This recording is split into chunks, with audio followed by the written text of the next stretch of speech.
How does insanity serve as grounds for divorce?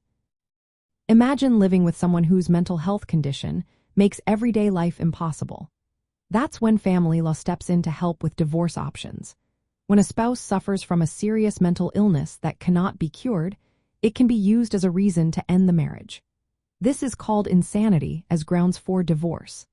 Family law recognizes this in many places because the mental illness must be so severe that it stops the person from doing their part in the marriage.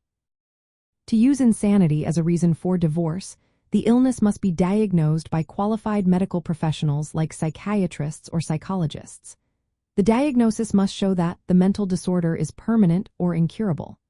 It also has to interfere with the spouse's ability to live together, support each other emotionally, or take care of children. Usually, the mental illness must have lasted for at least 3 to 5 years to qualify. Legal procedures requiring proof. The spouse claiming insanity must provide medical evidence such as hospital records, psychiatric reports, and evaluations from doctors. Sometimes, the court may appoint independent doctors to confirm the diagnosis.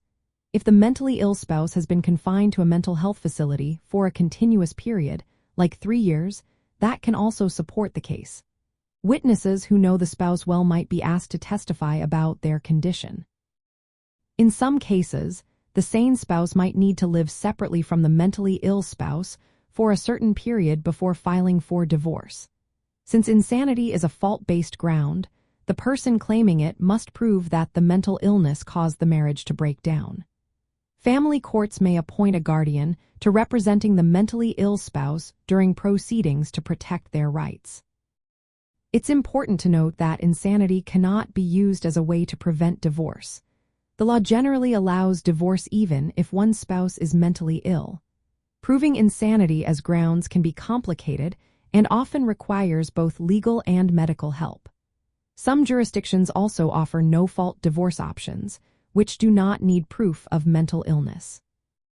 In the end, insanity as grounds for divorce is about showing that a diagnosed, incurable mental illness has significantly disrupted the marriage over a long period.